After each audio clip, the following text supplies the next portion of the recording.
chaque heure. Vous le savez autant que moi, ça se passe sur Télé 50. D'abord, cette information en provenance de Belgique, d'où nous apprenons que la police belge a annulé ce jeudi la manifestation des militants pro-Gbagbo qui devaient marcher contre ceux d'Étienne Tshisekedi vendredi 28 août à Bruxelles. Raison évoquée par la police belge: empêcher les troubles à l'ordre public dans un contexte du terrorisme en Europe en ce moment. Dans l'actualité également, le gouvernement de la RDC, piloté par le Premier ministre Matata Ponyo, a lancé ce jeudi à Kinshasa un vaste mouvement de recrutement des jeunes universitaires par le biais du BCECO à travers les 26 provinces nouvellement découpées. Objectif: collecter des données scientifiques par domaine pour mieux orienter l'action gouvernementale dans les nouveaux territoires décentralisés. Dans le cadre de notre politique de transparence et de redevabilité, il est indispensable de procéder à l'évaluation de l'impact de ces stratégies pour l'ensemble des Congolais à travers le territoire national afin de permettre aux besoins de recadrer les tirs pour atteindre les objectifs de l'émergence. Il y a quelque temps, pour des raisons de contraintes budgétaires, il était pratiquement impossible de prendre une telle initiative. Aujourd'hui, plus qu'hier, il est possible pour la République démocratique du Congo d'initier un projet de telle envergure, d'envisager son financement et de lancer le processus tel que nous le faisons aujourd'hui. Le développement est une question fondamentale de la volonté, la détermination interne et des ressources principalement internes. Ce qui était impossible hier ne l'est plus aujourd'hui. Parlons cette fois des assises de la 4e session extraordinaire du Conseil supérieur de la magistrature qui se sont clôturées ce jeudi à la Cour suprême de justice dans la commune de Lagombe. À l'occasion, le président du Conseil supérieur de la magistrature a appelé les institutions de la République à poursuivre les efforts entamés afin d'améliorer l'appareil judiciaire. Le chef de l'État était représenté à cette cérémonie par le président de l'Assemblée nationale, Aubin Minakou. L'un des volets du programme du chef de l'État, la révolution de la modernité, concerne la modernisation de l'appareil judiciaire de la République démocratique du Congo. Durant 4 jours, en perspective de cette vision, les assises de la 4e session extraordinaire du Conseil supérieur de la magistrature ont été organisées à Kinshasa. Ouvert le lundi, ces assises ont été clôturées ce jeudi dans la salle Marcel Liaou à la Cour suprême de justice dans la commune de Lagombe. Les modalités de la mise en exécution des recommandations et résolutions des États généraux de la justice en RDC ont été mises en exergue. Toutes vos observations et suggestions devront concourir à l'amélioration de l'image du magistrat et de notre justice si elles sont traduites réellement en actes et en comportement de chaque jour. Pour les ministres du tutelle, les échanges de ces assises ont été fructueux. Je me réjouis très fortement de voir que le Conseil supérieur de la magistrature a examiné en profondeur les résolutions des États généraux de la justice qui vont constituer le socle de notre politique judiciaire pour les 20 années à venir. Les défis à relever ont été répertoriés et les professionnels de ce secteur ont adhéré à la vision présentée par le président du Conseil supérieur de la magistrature. Cette session a été la première session qu'il a présidée et nous sentons qu'il est décidé à éradiquer les antivaleurs qui, par-ci par-là, se font sentir au niveau de notre appareil judiciaire. Vous savez que le président de la République, magistrat suprême, qui veut que ce pays soit un pays où il fait beau vivre, a besoin que la justice soit rendue dans les bonnes conditions. Autre chose à présent, Francine Muyumba a séjourné à Amman en Jordanie où elle a participé au Forum mondial des jeunes sur la paix et la sécurité conduit par le prince héritier Hussein bin Abdullah. La présidente de l'UPJ était oratrice et a conduit la commission Afrique lors des travaux organisés en collaboration avec les entités des Nations Unies, notamment le bureau de l'envoyé spécial du secrétaire général de l'ONU sur la jeunesse. Suivez. Amman, capitale de la Jordanie, a réussi le pari en organisant le Forum mondial des jeunes sur la paix et la sécurité sous le haut patronage du prince héritier Hussein bin Abdullah, que voici en collaboration avec les entités des Nations Unies. Sur invitation de la Jordanie et l'ONU, la présidente de l'UPJ, venue participer aux travaux, a présidé la Commission Afrique et joué le rôle d'oratrice sur la participation des jeunes dans la gouvernance dans un contexte de processus de paix sous la modération du PNUD. Dans son exposé, Francine Muyumba a insisté devant les représentants des organisations internationales et les jeunes du monde la nécessité de faire participer les jeunes à la prise de décisions pour résoudre les problèmes auxquels fait face le monde, dont celui à la sécurité, car la jeunesse compose la moitié de la population sur Terre.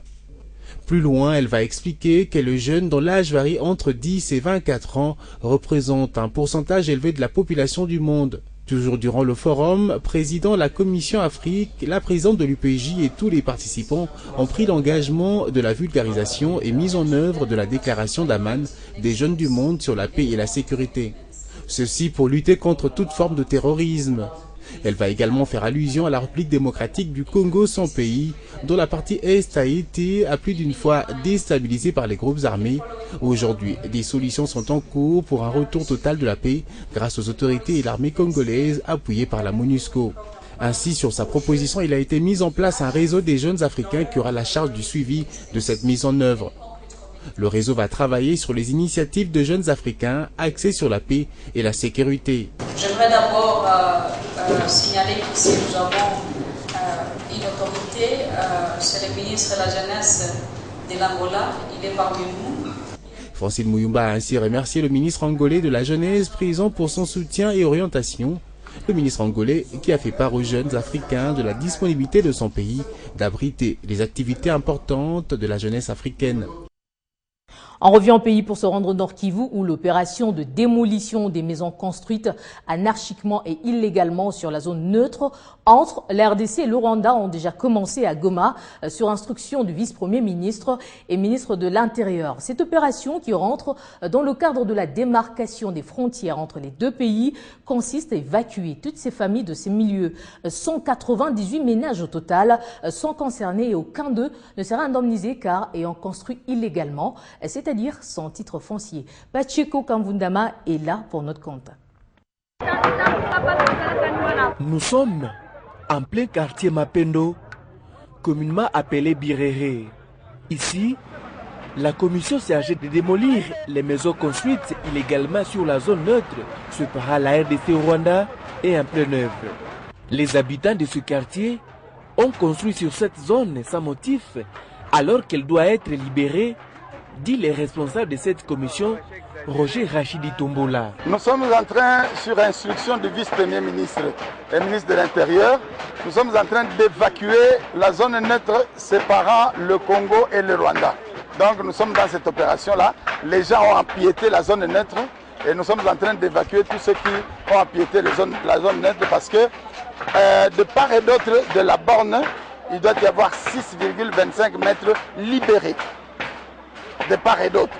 Mais ici, personne n'a ni contrat ni certificat. Aucune famille ne sera indemnisée, disent les membres de cette commission, car toutes ces personnes ont été sensibilisées depuis le début de cette année 2015 pour évacuer ces milieux. Mais personne n'a suivi cette mesure. Nous sollicitons, s'il y a les moyens, là on peut aider d'abord que cette population qui était ici, là on peut les mettre d'abord dans les cas. Malgré les signes de mécontentement observés sur certains visages, la loi est dure, mais c'est la loi. Et cette opération qui a commencé à Goma va se poursuivre jusque dans les territoires de Rutshuru et permettra ainsi de bien limiter les frontières entre la République démocratique du Congo et les Rwandais voisins. Puis l'association Plus de Couleurs a lancé une campagne de sensibilisation pour lutter contre la discrimination faite aux personnes atteintes d'albinisme en République démocratique du Congo et dans le monde. Objectif, sensibiliser le grand public sur les difficultés rencontrées par les albinos dans leur vie quotidienne et de lutter contre le rejet dont ils sont parfois victimes dans certains pays du monde. Des albinos et des non-albinos. En tout cas, la cohabitation est donc possible en RDC. C'est d'ailleurs le sens de cette conférence qui marque le lancement du tout premier festival des albinos de la RDC sous la mention Fièrement Ndundu. Plus de couleurs, une initiative qui vise un monde plus uni, une mosaïque où les gens diffèrent par leur couleur de peau, leur religion, mais des différences qui ne doivent pas les séparer. L'objectif du festival étant la lutte pour l'égalité raciale et la défense des minorités.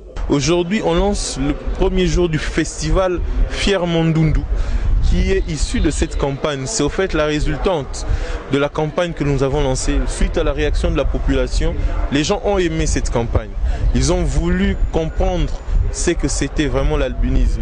Ils ont voulu communier avec les albinos. Il fallait leur donner une occasion de pouvoir chasser les idées reçues de façon à poser leurs questions comme il le fallait. En RDC, les efforts considérables sont déjà signalés en vue de l'intégration sociale de cette catégorie de personnes minoritaires, mais pétries des talents. Aujourd'hui, tous les jeunes savent que si je tombe sur un Ndundu, j'ai envie de faire la photo parce que j'ai envie de faire fun sur Internet. Et nous, ça nous intéresse énormément parce que du coup, ça casse aussi le côté mythe, le côté qu'on attendait, tu peux pas saluer. Un festival qui se veut riche en activités, aussi bien scientifiques, ludiques que culturelles, avec une marche de l'unité et de la fraternité qui partira de l'Académie de Beaux-Arts à l'Université protestante au Congo, avant sa clôture samedi au rythme de la musique congolaise, avec des artistes comme Alexis Légal et Christian Mouyoli, l'albinos qui a été la révélation du concours musical et de télé-réalité Vodacom Best of the Best, saison 2015.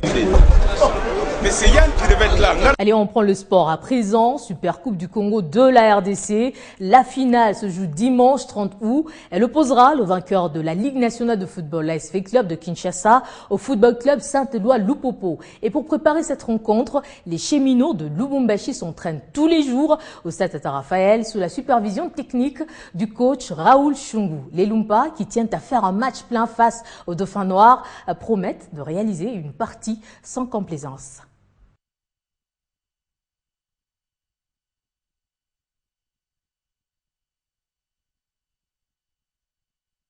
Face à l'association sportive des clubs de Kinshasa, vainqueur de la dernière édition de la Ligue nationale de football.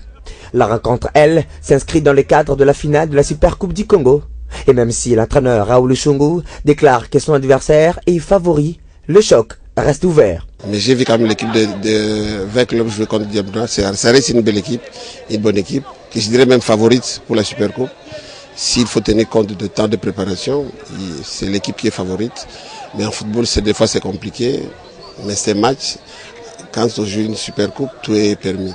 Ayant connu un retard dans sa première phase de préparation, Lupopo tient à faire douter les Dauphins Noirs de Kinshasa grâce à son effectif, dont la majeure partie est composée essentiellement de joueurs nationaux, mais de l'étranger ne sont pas exclus. Il manque encore quelques éléments, 2 joueurs majeurs aussi, qui arrivent, je crois, demain, pour qu'on puisse avoir le groupe complet. Mais il y a encore d'autres qui sont en Tanzanie qui n'ont pas pu avoir le temps de regagner le Congo à temps. Et ils viendront après la Super Coupe. Mais quand même, on a l'équipe. Et sur place, on a dit recruter certains éléments qu'on a vu jouer. Et ils sont là, on les prépare. C'est qu'ils vont intégrer le groupe. Et côté athlète, cette affiche face aux Moscovites est une occasion de se faire valoir. Tu sais très bien que l'ASV Club, c'est une grande équipe de la RDC. Nous sommes aussi des grands. Donc c'est la bataille. Donc moi, ce que je vais dire pour le moment, qu'on va rapporter la victoire parce qu'on est meilleur, on est sorti champion de la Coupe du Congo. Qualifié également pour la prochaine Coupe de la Confédération, les cheminots de Lubumbashi passent par cette affiche pour corriger les insuffisances décelées jusque-là et bâtir une équipe compétitive. Merci. Et pour finir, après Kinshasa, le Congo-Brazzaville a rendu à son tour également les derniers hommages à Vivi Kaniki, sœur de Claudia Sassou, décédée le mercredi 19 août 2015 ici à Kinshasa. Et c'est le 26 août que sa dépouille mortelle a été portée en terre au cimetière Buka après une cérémonie funéraire organisée en la résidence de son frère Christian Nguesso, qui a connu la participation du président béninois Boni Yayi et d'une grande délégation venue de Kinshasa. Voilà tout pour ce journal, mais qui se poursuit avec la revue de presse dans un instant.